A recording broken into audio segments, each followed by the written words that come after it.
Atsinaujinančių išteklių energetikos įstatymas kėlė ir tebekelia daug aistrų. Ar tikrai šis teisės aktas sudarys palankesnės sąlygas saulės, vėjo, vandens ir kitų atsinaujinančių šaltinių energijos naudojimui?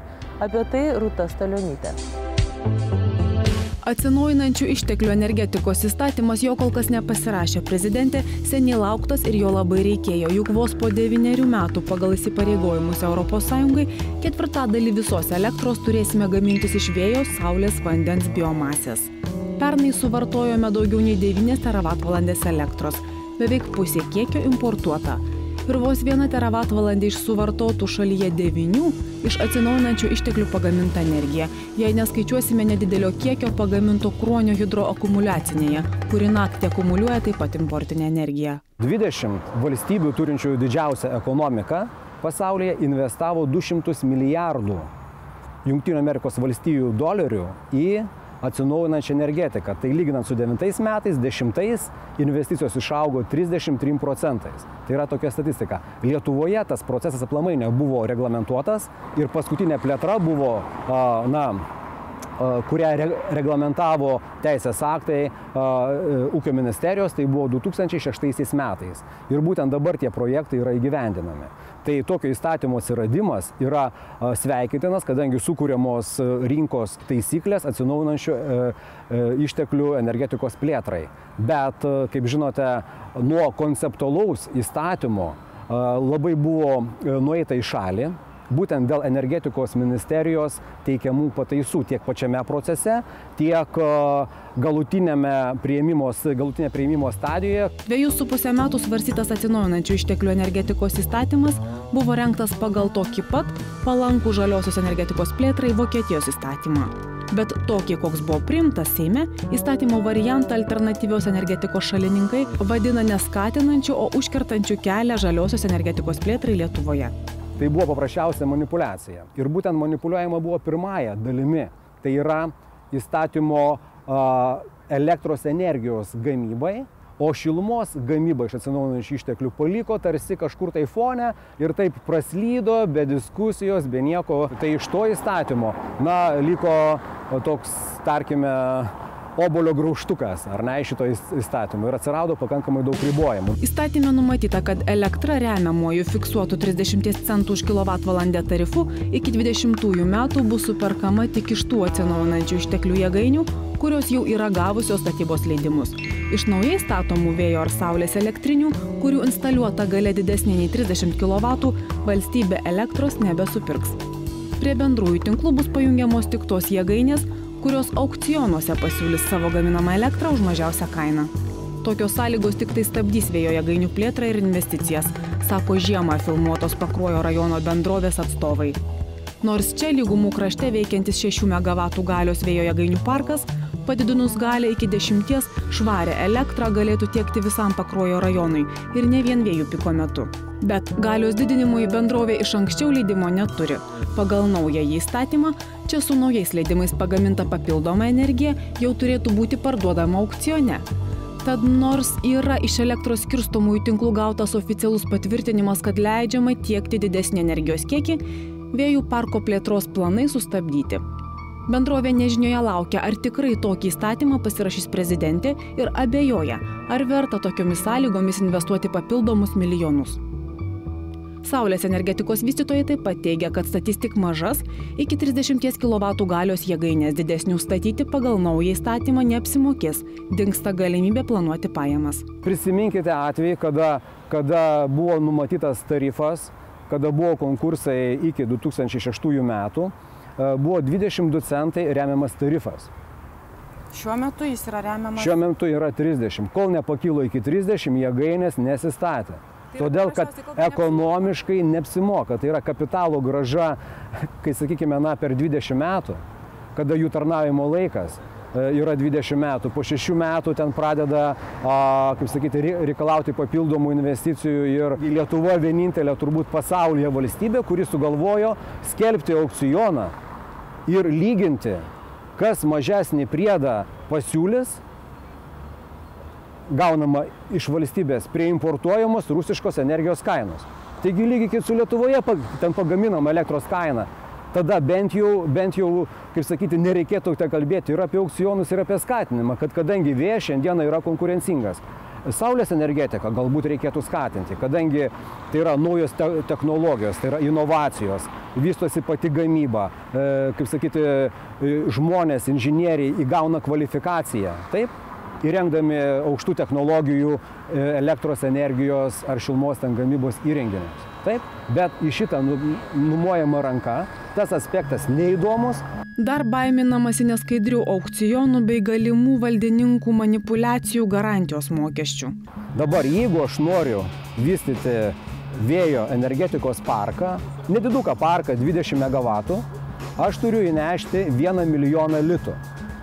Įstatyme nustatyta, kad aš turiu tą parką pastatyti per 1 metus. Čia yra griežta riba. Taip, griežta riba ir jinai gali būti pratęsta pusę metų dar. Jeigu aš to dalyko neįvykdau įsipareigojimų šitų ir to pratęsimo, nepasiau parko, mano tas įnašas atitenka valstybei. Tai įsivaizduokite, valdininkai sukūrė tokį administravimo aparatą, visą laiką turės šantažo galimybę, sakys, čia yra juoda, čia yra ne balta, nors gali būti objektyvos ten priežastys. Kam tokius korupcijos atžvilgių labai jautrius dalykus atiduoti valdininkų rankas? Kiekvieną mėnesį verslas teiks ataskaitas, biurokratai svarstys ir visą laiką gąsdins, kad mes atimsim iš jūsų tą užstatą. Aš minėjau mažą ten parkelį, bet parkas šiandieną toks vidutinis vystomas yra 40 MW, tai prašau, tai bus jau 2 milijonai užstatas ir visą laiką bus šantažo ta galimybė prarasti tos pinigus. Naujasis įstatymas numato vėjo jėgainių parkų plėtrą iki 500 MW galios. Daugiau nei pusė šio kiekio jau išdalyta investuotojams ankstesniais metais. Bet norintiems įsirengti pačias mažiausias vėjo jėgainės iki jau minėtų 30 kW bus lengviau. Nebereikės detalaus plano, keisti žemės paskirties, gauti kaimynų sutikimo. Bet abejojama, ar tai realiai paskatins mažųjų vėjo jėgainių plėtrą ir leis mažinti iškastinio kuro sąnaudas, tarkime, kaimo turizmo sodybose ar žemės ūkyje. Priėmus tokį įstatymą, kokį jį mes turim ir apie ką kalbėjom, galima tikėtis, kad ūkiai privatus, fermos, kaip sakant, turės tą galimybę gaminti savo elektrą, bent jau savo, neparduoti iš atsinaujinančių šaltinių iš vėjo. Neturės nei fiziniai, nei juridiniai asmenys savo, ką gali europiečiai, neturės, ką gali vokiečiai, danai, nes tos nuostatos buvo išmestos. Jeigu aš noriu prijungti į tinklus, aš negaliu to dalyko ten padaryti. Jeigu aš noriu prijungti į tinklus, aš galiu statyti iki 30 kW. Pavyzdžiui, kalbant apie vėją, tai yra labai maža ta jėgainė, tai investicija atsipirks man, galiu tik entuziastas, būdamas tą dalyką daryti, kadangi ta investicija yra 100 000, man atsipirks per 20 metų, bet man gražu gal sodyboje stovės ten tas vėjo, tas malūnėlis. Naudos jokios nebus. Akumuliuoti, kaip kad jeigu neprijungiant į tinklus, kainuoja tiek pat, kiek pačią jėgainę įsirengti. Technologijos yra akumuliavimo pakankamai dar pažengusios netoli, nėra akumuliavimo tokių talpų, kurios būtų pigios, kada galėtum susiakumuliavai, kada pagaminu ir pats savo naudojasi. Dabar priimtas įstatymas šalyje leidžia turėti iki 10 MW galios saulės šviesos energijos elektrinių parką. Nors atsinaujinančios energijos šalininkai tikina, saulės elektros esame pajėgus pasigaminti 5 kart daugiau. Kvota hidroelektrinėms nuo pirminio varianto sumažėjo 2 kartus iki 141 MW, nes sumažinti liko tik biokuro elektrinių plėtros planai.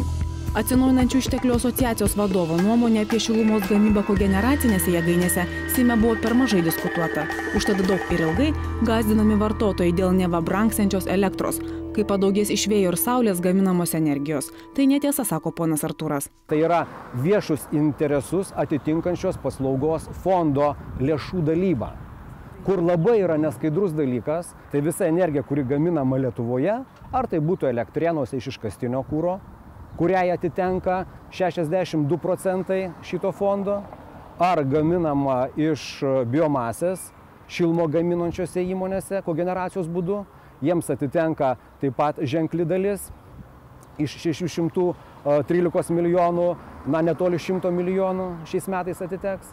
Tai būtent dėl to intereso ir noro didesnį kąsnį atsikasti iš šito fondo, būtent ir vyko, sakykime, suinteresuotų grupių stumdymasis.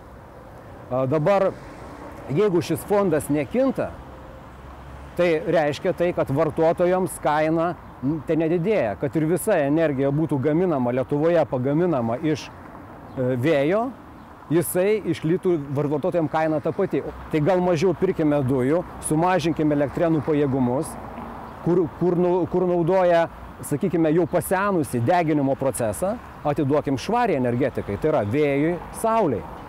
Bet šios diskusijos ir skaičiavimų, naudos ir kaštų analizės nebuvo pateikta.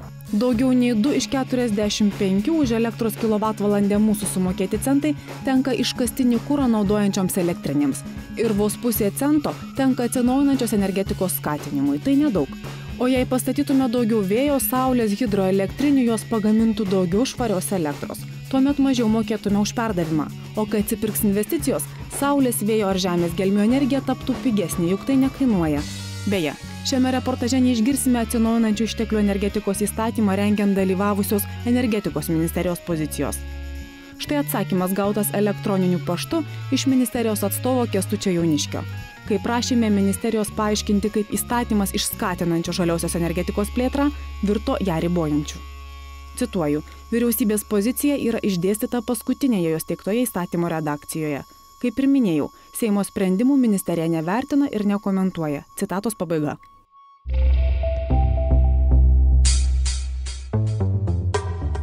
Jūs žiūrite laidą Ekovizija žalioji idėja. Klimato kaitą galime mažinti ir mes. Net ir mažas mūsų elgesio pasikeitimas gali būti labai svarbus. Jei nežinote, nuo ko pradėti, jums ši idėja. Místo toho, aby som denne chodil s našimi autom, využívam radšej MHD. Menej to znečisťuje a stretnem sa tam aj s mojimi kamarádmi. A občas sa zoznámim aj s niekým novým.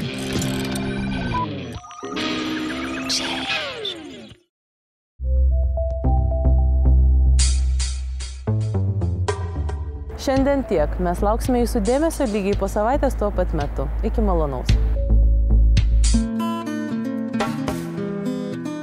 Kokia nauda būtų valstybė, kiek pajamų valstybė gautų už toną, kiek tonų gautų sausos medienos, daleiskim, jeigu kad lengviau būtų skaičiuoti šilumą, arba tiesiog megavatvalandėm skaičiuokim, vietoj tų apleistų plotų. O kiek kainuoja? Mes esam skaičiavę.